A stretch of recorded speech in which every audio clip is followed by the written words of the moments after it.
السلام عليكم ورحمة الله وبركاته، ورحبوا جميعا فوق العين والرأس. اليوم يا جماعة معنا الجولة الثانية من بطولة الجمهورية اليمنية الفردية. لعبت في الجولة الثانية مع أستاذ دولي اسمه الكابتن خليل الصبيحي، لاعب قديم ورفع اسم اليمن عاليا في المحافل العربية والدولية. خليل الصبيحي بالقطعة البيضاء وأنا بالقطعة السوداء. طبعا أنا احتجيت عند الحكام، قلت كيف ألعب جولتين أسود؟ قالوا بسبب التزويج حق اللاعبين، كل من يواجه الثاني أبيض أسود، اختلف عندهم وعادوا أكثر من مرة. لما طلع نصيبي أسود ونصيب خليل أسود، بس هنا قال خليش يلعب أبيض. قلت يا كابتن العب أبيض وأنا أسود، ما عليك. خليل بالقطعة البيضاء يبدأ بالجندي بإي 4. أرد عليه طبعا افتتاحية الكاروكان، افتتاحيته المفضلة، ودفاع صلب. والجندي لا دي 4 ودي 5، جندي مقابل جندي، والجندي يشل الجندي. وخليل يلعب بالجندي لا سي 4، يطلب الجندي. الحصان يحمي الجندي في اف 6، والحصان لا سي 3، والجندي لا اي 6، ينزل بالجندي ويمسك مساحة. طبعا الكابتن خليل عنده خبرة في الافتتاحيات، ويلعب كل الافتتاحيات الشطرنجية، وهذا مع نتابعه في هذا الدور. الحصان لا سي 6، والفيل لا اف 4، يمسك وتر على هذا العمود، او على هذا الوتر، مش على هذا العمود. العمود يمسك القلاع مش الفيلة. اكمل انا اللعب بالجندي لا اتش 6، يعني لا تنزل حصان لا يخرج فيه، يشغلك مستقبلا، فابعد عن الشر وغني له. الحصان لا اف 3، والفيل لا اي 7، ويكمل انتشاره الكابتن خليل الصبيحي بالفيل لا دي 3.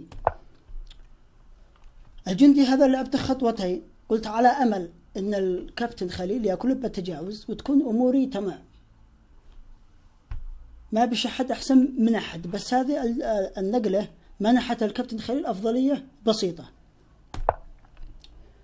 لعب الكابتن بالجندي لا اتش 3، قلت أناور قبل ما أسلطن، لأنك عندما تسلطن بنشوف الفيلة هذه، عندما تبيت بحقك الملك، شوف على فيلة وحصان ووزير في الطريق، في قطع مهاجمة مخباية. أول ما تسلطن ما تبصر إلا التضحيات والحركات هذه يعملها الكابتن خليل، مش غريب عنه.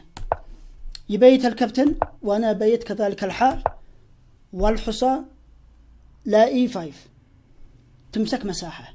في حال إذا تحرك الحصان هذا يا جماعة، الحصان لهذا المربع لا سي 6، يطلب بعدها بالفيل. وهذا الذي حصل في الدور، ان انا ما شفتش ان الفيل عيجي يطلب الوزير والقلعه في وقت واحد. فايش عملت انا هنا؟ تغاضيت عن هذا كله وجيت بالحصان لا سي 4. ايش طالب هذا الجندي، وفي نفس الوقت عمل شويه قلق، عمل شويه اي حاجه. وهذا الذي ما ضربت حسابه، ان خليل عيدي الفيل مقابل الحصان، الفيل يشل الحصان والجندي يشل الفيل. وايش عمل هنا الكابتن؟ كيف كمل؟ جاب الحصان يطلب الوزير والفيل في وقت واحد، وهذا الذي أنا ما ضربت حسابه، لأن أنا حركت الحصان سريع. المفروض معي ساعة أجلس أفكر، أطرح يدي في راسي وابسر ساسي من رجلي.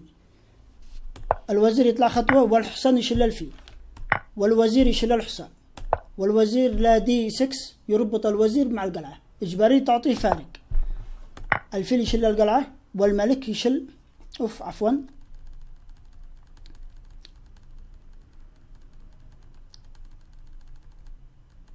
حصلت شخبطة هنا.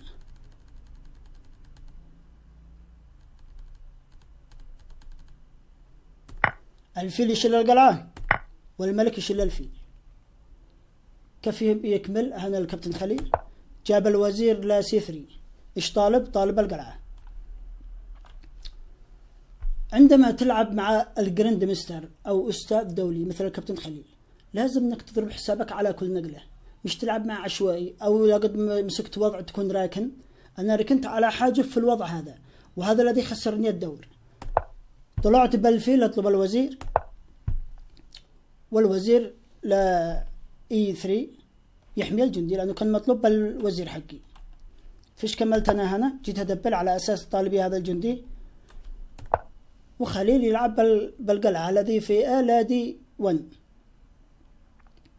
فكيف أكمل هنا؟ كيف ألعب؟ إيش أعمل؟ لعبت بالجندي نقلة انتظارية في اتش 6. ابصر ما يفعل الكابتن خليل، والكابتن لعب نقلة انتظارية. هذه مش ما اعتبرها شيء، نقلة انتظارية ودفاعية في نفس الوقت، في حال إذا جاء الوزير يعمل البطاري مع الفيل وتكون ضارب على كش مات. فهذه نقلة ذكية من الكابتن خليل. يكتمل الدور معنا. جيت بالحصان لا دي 5، قلت على أساس أكسر أحصنه أكل بالجندي ويكون معي يعني ترسانة بيدقية ما شاء الله تنفعك لنهاية الدور. بس الكابتن خليل ما كسرش الخيول، لعب الوزير حق لا اي 5 على أساس يجي يكسر في هذا المربع، أو ربما يجي لهذا المربع في خطط، في حيل، في مكر. الجندي يطلب الوزير، كان على الكابتن خليل انه يرجع لهذا المربع لا اي 1، لان اذا ما رجعش لهذا المربع معي فرك واجر قلعه بدل حقي، بس هو رجع لهذا المربع لا جي 3، وهنا نطيت بالحصان لا اي 3 طالب احدى القلعتين. حرك القلعه الصح على حسب راي الكمبيوتر، الحصان يشيل القلعه والقلعه تشيل الحصان. فكيف اكمل الدور هنا؟ لعبت نقله دقيقه حلوه. الملك لا اف 7 احمي ذا المربع في حال اذا جاء الوزير لهذا المربع، وفي نفس الوقت اشدها في هذا الجندي. كل واحد بيبصر عمله في الدور هذا، والافضليه متعادله. الكابتن خليل لعب الجندي لا اتش 4 على اساس ينزل الجندي هذا والوزير لهذا المربع، يمسك مساحه اعتبرها. طبعا لعبت بالجندي لا اتش 5 امنع نزول هذا الجندي، والكابتن خليل يلعب بالحصان لا اي 2 على اساس يجيب الحصان لهذا المربع لا اف 4. بعدها يعمل قلق على الجندي ويعمل قلق على جناح الملك برمته.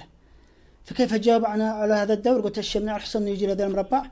لعبت نقله حلوه الذي الجندي لا اي 5 اكسر الجند هذا، لان الجندي هذا ضعيف، فعندما يكون عليك جندي ضعيف لازم انك يكون عينك عليه، واذا صار الجندي الضعيف وكسبت وضع تكسبك افضليه، وعندما تكسب افضليه تكسب الدور كامل. والكابتن خليل لعب الجندي لا اف 4. ايش طالب هذا الجندي واحد واثنين وثلاثة. فأين الصح لو كنت مكاني أسود؟ أين الجندي الذي عدش الله الصح؟ الذي في دي 4 ولا الذي في اف 4؟ طبعا أنا لعبت النقلة الذي اقترحها الكمبيوتر، جريت الجندي الذي في دي 4، الجندي يشل الجندي والقلعة تشل الجندي، ولعبت بالوزير لا اي 7 طالبا الحصان وحامي القلعة في نفس الوقت، قلعة مقابل قلعة والوزير يشيل القلعة. فكيف يكمل هذا الكابتن خليل؟ لأن الوضع مغلق معقد شوية، بالذات لا أنا تغاضيت إن في جندي سالك مع الكابتن خليل، وهذا الذي دائما عندما تكون في هذا الأوضاع لا يصير حسك في أي حاجة ثانية، بس تكون عينك على الجندي السالك.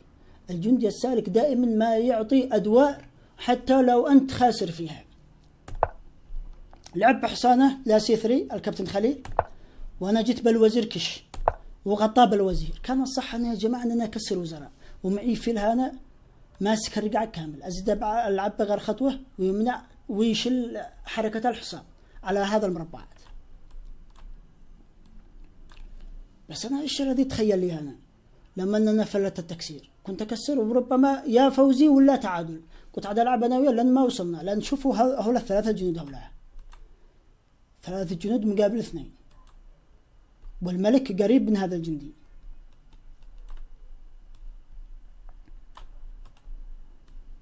من هذا الجندي الملك قريب منه. جيت بالوزير لا دي 3 على اساس اعمل مشاكل ولا اعمل اي حاجه وان ما بش خراج. الكابتن خليل صل لعب بالجندي لا اف 5 وانا لعبت بالفيل لا سي 6. نزل بالوزير على اساس يجي كش ويشل الفيل، بس قلت له يا كابتن خليل انا صاحبك. غطيت بحق الوزير وهو يحرك الملك، نقله حلوه انتظاريه تمنع اي كشاكش مستقبلا. يكتمل هربت بحق الملك لا جي 8، جاب الوزير كش، طلعت في اتش 7، وهنا يطلب مني التكسير مره ثانيه. شوفوا الافضليه، لو كنت كسرت يا جماعه انا كنت اقول انه فوزي بعد ما حللت الدور هذا وانا في فوزي 100%. نفرض فرضا ان انا كسرت اكل جيت بالفيل اطلب الجندي هذا كيف يحميه؟ إذا طلع بهذا الجندي خطوة عاد شل، بعد النقلة دي بعدها الفيل يشل الجندي. بس ما أدري إيش اللي حصل، ما كسرتش. فأنا أشوف إن معي فيل سفاح، قلت الفيل في نهاية الدوري يدي لك أدوار، يقلب لك الطاولة في نهاية الدوري. فمع ذلك ما كسرتش، هربت بالوزير حقي في بي 7 طالبي هذا الجندي. قلنا على أساس لو عين سال كابتن خليل الجندي ويفلت لي، وإنه طلع فهم كل شيء، عاد حماه وفي نفس الوقت طالبي كشاكش في هذا المربع. هربت بالملك قبل ما يجي يقول لي كشه من نفسه، والحصان تتحرك. بعد ما تحركت الحصان هذه أنا رجعت أفكر هنا، وصار الوقت حقي كله وأنا بين أفكر كيف أعمل بهذا الحصان. لو نرجع خطوة يا جماعة، كان الصح بعد ما جاء الكابتن خليل في هذا المربع إننا نلعب وزيري لهذا المربع، أمنع الحصان إنه يجي لا إيتو لهذا المربعات. كانت يعني الأمور عاد يجري على خير ما يرام. بس النقلة الخاطئة هذه عملتها، إن أنا حركت الملك، وهذا الذي استغل، لأن ما عبش أي تهديدات. فقام الكابتن خليل لعب الحصان حقي لقيته، وأنا بالوزير لا دي 7 ويطلب التكسير مرة ثانية. ساعة هذا الكابتن خليل بيقول لي يلا التعادل نخلص، وأنا برضو مرة ثانية أرفض التعادل واجي بالوزير لا بي 7، وكان التعادل في يدي، وربما يؤدي التعادل هذا إلى فوز لي، لأن معي 3 جنود سالكة مقابل 2. إيش الذي تخيل لي ما نش داري. نزل بالحصان لا اف 4، أنا يجيب الحصان مع مربعات حيوية حلوة هجومية، وأنا ما دريت إيش أعمل في هذا الوضع. رجعت أحرك الجندي نقل الضايع بصير ما يلعب، حرك الملك كذلك من أي كشاكش مستقبلا. ضحين رجعت أنا أطلب التكسير، أول كان يطلب مني التكسير، ضحين أنا رجعت مزنوق أطلب منه التكسير. بس هات من الكابتن خليل رفض التكسير، وجاب الوزير كش، يطلع الملك ل H7 والحصان لا E6. حصان مرعب، كيف تتخلص منه؟ طالب يكش ويشل الوزير، كيف تعمل؟ كيف تحمي؟ شوفوا الأفضلية كم. هذه نقلة أنا أعتبرها بلندر بحق الوزير لا دي 2. إيش طالب؟ قلت طالب الجندي هذا ورقي وزير. فالكابتن خليل مشو هبل، يعني ما جش بالحصان هكذاك من هبله. جاب الوزير يدافع في نفس الوقت طالبي كشمات. يا سلام على الكابتن خليل والنقلات هذه يلعبها، مش غريب على الكابتن خليل اللعب هذا. أنا معي حماية واحدة فقط، إن أنا أرجع بالوزير حقي لا H6 أحمي الجندي من كشمات. في جاب الحصان كش الكابتن خليل، رجعت بالملك حقي في G8، والحصان خندق وعسكري في مكان قابل لأي كشمات في أي وقت بالوزير. طالبي كشمات كش، تطلع بالملك لهذا المربع وكشمات. مثلا قمت ألعب نقلة، أي نقلة لعبت هذا النقلة، جاء كش، طلعت لهذا المربع كشمات. بس يقول لك باي باي مع السلامة، ما قبلتش التعادل اقبل الخسارة، والذي يضيع يقبل. الملك لا G8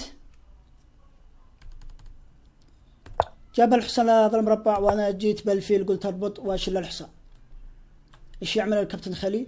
لعب نقلة مدمرة هنا، جاب الوزير حق لها بي 8، طالبي كشمت في نقلة واحدة. أنا معي حماية واحدة ما بشلاهي اللي هي بالوزير لا E3 دحمي الفيل، لكن الكابتن خليل لعب نقلة خلتني أعمل ريزاين، أستسلم أنسحب. لعب الجندي لا F6. كيف ترد هذا الجندي؟ يرقي وزير، كيف تمنعه؟ نفرض أنك لعبت بالملك لا H7، نزل الجندي، تشل الحصان، شل بكش، شليت رقا وزير، ومع ذلك بصرت الوضع هكذا استسلمت، لأنه وضع خسارة. عندما يجي لك وضع تعادل نفس الوضع هذا اقبل، ما بش داعي انك تكمل، بالذات مع استاذ دولي جريند مستر FM استاذ اتحادي، لا تطولش اختصر. هذا الجولة الثانية يا جماعة لعبناها في بطولة الجمهورية اليمنية الفردية، وإن شاء الله أدي لكم الجولة الثالثة بإذن الله تعالى. حتى ذلك اللقاء ألقاكم على خير، مع السلامة.